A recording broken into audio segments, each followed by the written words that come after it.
Sejam bem-vindos ao Cortes Mais, o seu guia digital de cortes. Trazemos cortes de tecnologia, negócios, atualidades, entrevistas e muito mais. Se inscreva para receber os vídeos novos. Existe uma coisa chamada língua portuguesa padrão, que é a parte técnica, que é a parte do estudo da língua, certo? E existe uma coisa social, que existe a nossa linguagem social, né? E aí quando eu falo de linguagem social, a gente vai entrar nos grupos sociais. Então, por exemplo, se você faz parte do grupo dos boleiros, tem uma linguagem própria dos boleiros, que é a linguagem falada entre eles ali, termos que eles usam. Assim acontece também com a galera que é do pagode, do surf, né? Os grupos sociais todos têm sua própria maneira de se comunicar, beleza. Então, duas coisas separadas. E existe isso, que é a linguagem falada, né, entre a galera, e existe o estudo da língua, que é a norma padrão. Quando eu falo estudo da língua norma padrão, estou falando da linguística. E aí tem muita gente que esquece que a língua é uma ciência. A língua é uma ciência. Sendo ciência, existem pessoas que estudam a língua. O que quer dizer que ela é uma ciência? Ela é uma ciência, assim como a biologia é uma ciência, a química é uma ciência, a física é uma ciência. Entendi. Tá? História, geografia, matemática, são ciências. E a língua portuguesa, ou melhor, a língua de modo geral, não só a portuguesa, mas as línguas também têm o estudo dela. O estudo da linguística é ciência. E esse estudo é baseado em comprovações de anos e aquilo que acontece hoje. Né? A gente tem a língua de hoje formada por uma estrutura de anos, né? Então, se eu falar da construção da língua portuguesa, a língua portuguesa nasceu lá na região da Lácio, na Itália. Tinha o latim vulgar, o latim nobre, o culto. O vulgar é que o povo falava. O vulgar é que o povo falava na meio região. Errado. Isso, que era uma linguagem mais solta, mais coloquial. Livre. Coloquial. Tá. E eu tinha o latim culto, que era dos nobres, né? A galera que tinha acesso ao estudo. O que aconteceu com a expansão do Império Romano? Agora vem a aula de história. A expansão do Império Romano, todos os soldados, né, que iam conquistando os espaços, eles faziam parte dos plebeus e falavam o latim vulgar.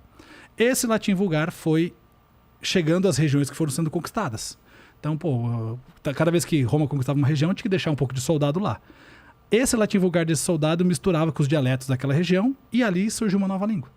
Assim foi acontecendo até chegar na região de Portugal e Espanha ali, que é a região ibérica, e surgiu uma coisa chamada galego-português, que foi logo no sul da França ali, certo? Que foi primeiro momento de uma língua. Do galego-português saíram 3 línguas, que foi o francês, o espanhol e o português. Caramba! O que é que podem fazer os pronomes, essencialmente? Não é? 2 coisinhas. Podem substituir um nome, um substantivo, podem acompanhar um nome e um substantivo. Então, se eu disser para você, por exemplo, né, ele esteve aqui ontem, é claro que o pronome ele é um pronome, substitui, né, fulano de tal. Né? Ele esteve aqui ontem, evidentemente, se isso é dito numa conversa entre 2 pessoas, as 2 pessoas sabem quem é ele. O pronome ele substitui. Ele esteve aqui e criticou o seu projeto. Eu converso com alguém e digo que fulano de tal esteve aqui e criticou o seu projeto. Seu é um pronome possessivo, modifica projeto. O que é linguagem neutra / não binária / inclusiva?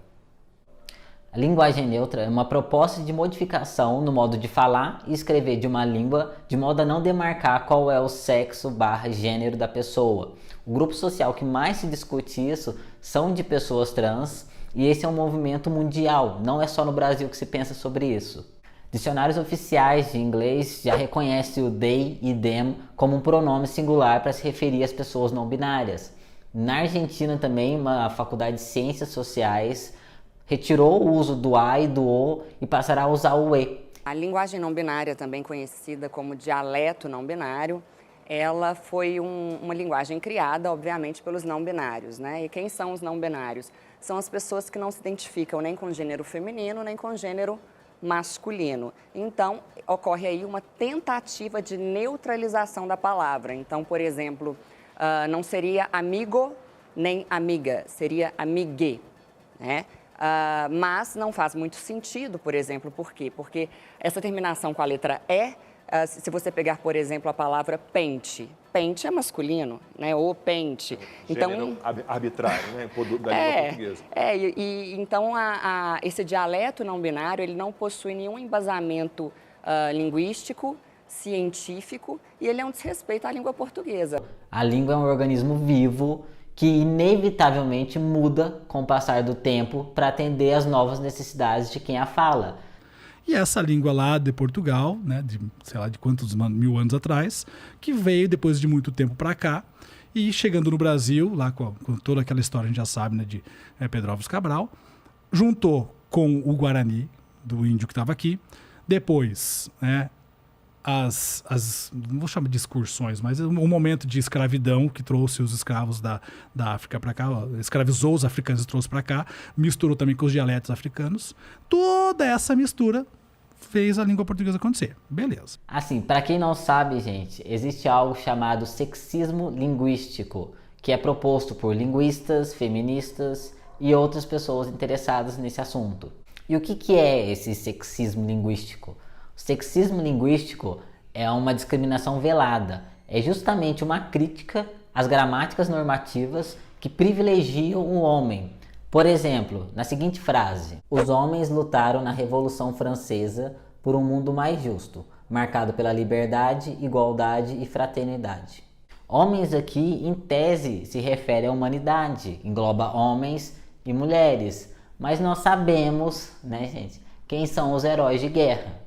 Mas assim, esse é um exemplo óbvio e antigo até. Uma coisa é a transformação orgânica da língua, natural. Outra coisa é uma transformação artificial. Imposta. Isso, uma mudança imposta. Então, vamos lá. Quando a gente fala da linguagem neutra, que é uma linguagem falada por um grupo social, e aí eu quero separar bem aqui. A bandeira de, olha, a gente quer ser ouvido, essa é válida pra caramba. Toda bandeira de minoria são válidas pra caramba. A gente precisa olhar para as pessoas e dar voz para as pessoas. Então, ok, é a bandeira. Mas eu não posso falar assim, olha, vamos enfiar a goela abaixo isso aqui de forma artificial. Artificialmente não funciona. Então, a língua, ela vai se transformar de forma orgânica. Até onde ela chegou aqui, de forma orgânica. Essa linguagem aqui, ela é uma linguagem artificial. E aí eu vou pegar como base Ivanildo Bechara, que é um dos maiores linguistas do Brasil hoje, assim como um grande amigo meu, Fernando Pestana. A gente não pode mudar a estrutura da língua. Pensa num prédio. Se eu tirar as estruturas do prédio, o prédio rui. O prédio não fica em pé. E a língua também é assim, ela tem uma estrutura. Essa estrutura é a gramática. A expressão linguagem neutra, ela não é a mais adequada, ao meu ver. Propor uma adaptação na linguagem não é propor uma suposta neutralidade.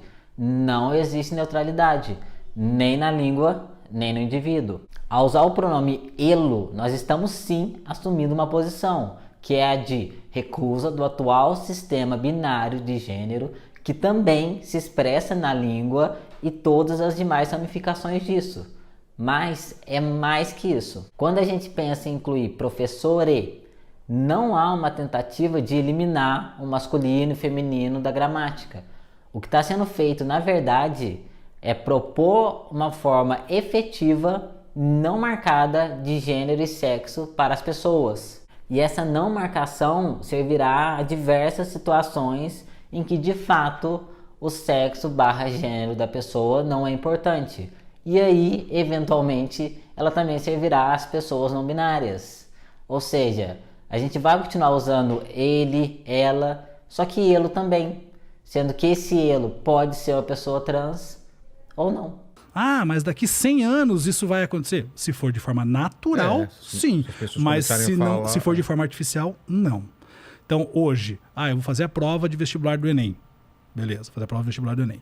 Vou escrever lá com a linguagem neutra, porque eu quero escrever assim devido ao meu grupo social e tudo mais. Cara, desculpa, mas prova de vestibular é norma padrão. Mas eu vou entrar na justiça. Desculpa, é norma padrão. Por que não é padrão? Porque todo mundo do Brasil inteiro precisa ser padronizado para que todo mundo entenda. Para que funcione como uma identidade de um povo. Então, não é querendo enfiar a goela abaixo, assim, né? Não, calma. Porque, por exemplo, vou entrar no outro ponto aqui. Geografia, né? Quando surgiu o terraplanismo? Terraplanismo, na geografia, a gente sabe que não é verdade. É falta de estudo, falta de conhecimento. Antivacina, na biologia, também é falta de estudo, falta de conhecimento. Me parece muito disso, sabe? E aí é a questão também que se politizou tudo. E quando se politiza a ciência, dá ruim. Não dá para politizar a ciência. E a língua portuguesa é uma ciência, então não dá para a gente politizar também. Então, assim, as bandeiras são importantes, a gente precisa escutar todo mundo, dar voz para todo mundo. Eu valorizo todo mundo, né? Acho que é importante isso, mas dentro da língua portuguesa não cabe essa realidade da linguagem neutra hoje, porque a norma padrão é a que vale. E se a língua mudar, ela vai mudar de acordo com a norma padrão, num processo natural. Ah, mas peraí, mas a língua portuguesa é machista. Tal. Não é. Não é. Por quê? Como eu contei a historinha lá de trás, né? Sim. Nasceu lá no latim. O latim tinha o gênero neutro, masculino e feminino. Com essa história toda que eu contei da construção da língua, o gênero neutro em língua portuguesa foi absorvido pelo masculino, ou seja, virou uma coisa só. Não, então, quer dizer, quando eu falo assim, sejam todos bem-vindos, nesse todos tem masculino e feminino ali dentro, tem tudo junto. Então, todos os gêneros, não só masculino e feminino, tem masculino e feminino e todos os gêneros possíveis. Não precisa falar todos e todas. Porque o neutro já está dizendo que é para geral, para possibilidade de qualquer pessoa, entende? Então, assim, quando a gente fala sobre isso, eu até assim, queria entender mais qual é a dor das pessoas quando as pessoas falam sobre isso. Ah, precisa mudar. Mas eu preciso entender melhor até essa dor. Qual é essa dor? Essa dor eu preciso entender, mas a gente não pode pegar essa dor e querer fazer isso que só pela língua vai ser suprido. Porque a dor de uma bandeira de uma minoria, infelizmente, a língua não vai sanar. É outra coisa que vai sanar. É o que entende? eu falo. É uma guerra outro tipo de política social. Não é para ser lutada agora. Tem outras batalhas muito mais importantes. Exato. De gente que é discriminada, que está morrendo por causa de raça, por causa de...